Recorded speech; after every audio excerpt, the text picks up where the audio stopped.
YouTube a 20 ans. Donc, en 2004-2005, une nouvelle narration est arrivée sur YouTube. Et aujourd'hui, eh ben, il y a des YouTubeurs qui sont là depuis 17, 18 ans, 20 ans.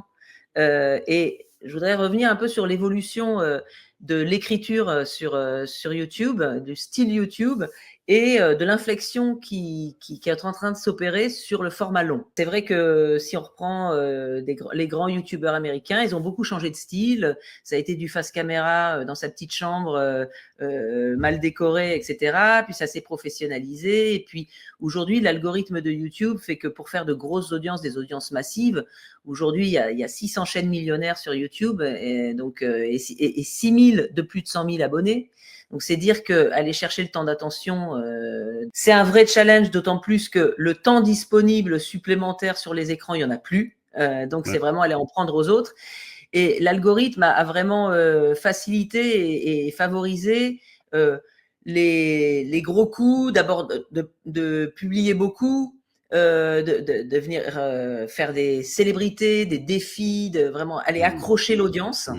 Et aujourd'hui, il y a un phénomène nouveau qui s'appelle TikTok et YouTube Shorts. C'est-à-dire qu'on voit dans la consommation de YouTube 2 types de consommation diverger.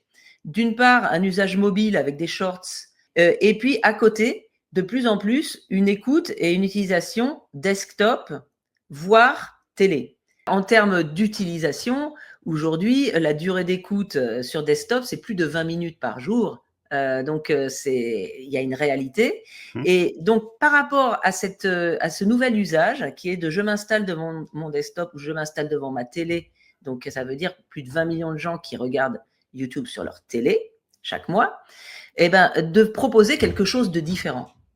Alors, je voudrais notamment mettre le focus sur un YouTuber qui s'appelle Ego, qui vient du jeu vidéo et qui fait des petits bijoux d'environ 30 minutes. Le dernier en date est sorti il y a 2 semaines et a déjà 1 million de vues. La visite d'un musée virtuel, je ne veux pas trop divulgacher, mais quand même, pour illustrer mon propos, c'est un musée virtuel d'un peintre qui s'appelle William Charles Untermollen et l'évolution de son travail. Alors, ça commence comme une visite dans un musée.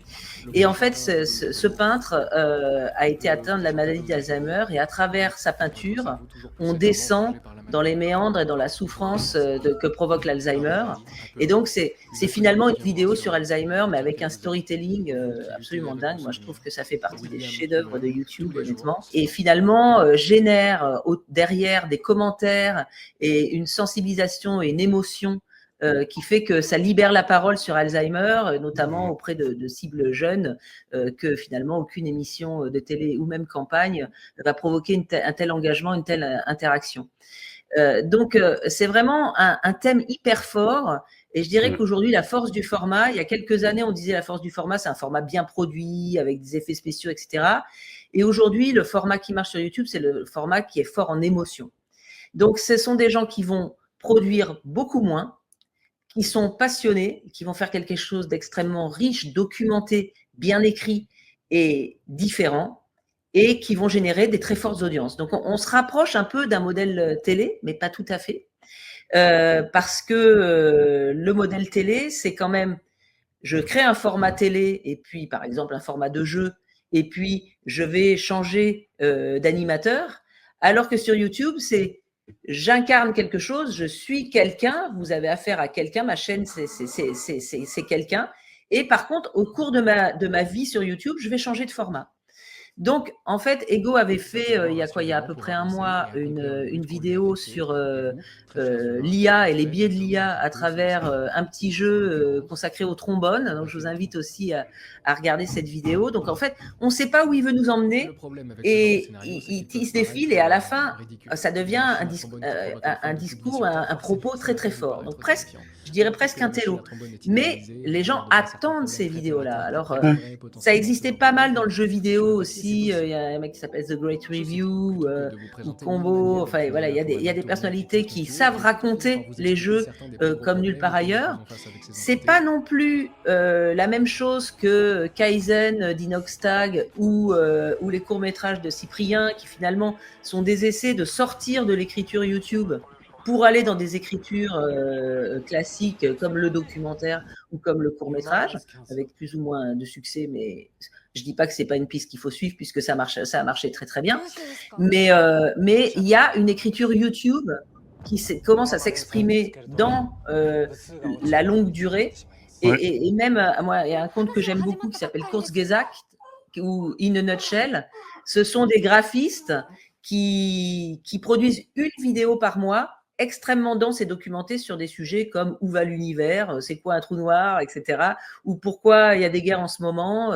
Et jusqu'à présent, ils faisaient ça en 3 à 5 minutes, et maintenant, ils se donnent 15, 18 minutes. Donc, on voit vraiment qu'il y a cette envie d'attendre des programmes, d'attendre des contenus. Alors moi, je trouve que c'est un sujet absolument passionnant parce que on voit l'intérêt, l'impact d'avoir une plateforme, parce que c'est la première plateforme de streaming. Hein, je veux dire, tout le monde parle de Netflix, mais le premier streamer, c'est YouTube. Et les exemples que tu as montrés sont extraordinaires, puisqu'avant, c'était des micro-niches. Le gars qui parle d'Alzheimer, c'était un truc que tu mettais très tard le soir, quand il y avait plus personne pour faire l'audience massive. C'était dans des chaînes toutes petites. Sinon, faut vraiment aller le chercher. Les deux gamins là dont le manga est annulé, c'était soi-disant trop jeune. J'essaie de faire le discours de la chaîne, mais ça, si tu mets ça en prime, il y a personne. Parce qu'on sait pas ce que c'est comme manga. T'as deux petits cons qui font un manga. Bon, mais là, si tu arrives à utiliser le principe de l'algorithme, d'aller chercher les gens qui aiment les mangas, d'aller chercher les jeunes et de les identifier à un créateur, en fait, tu fais, c'était le rêve en fait de toutes les programmations télé.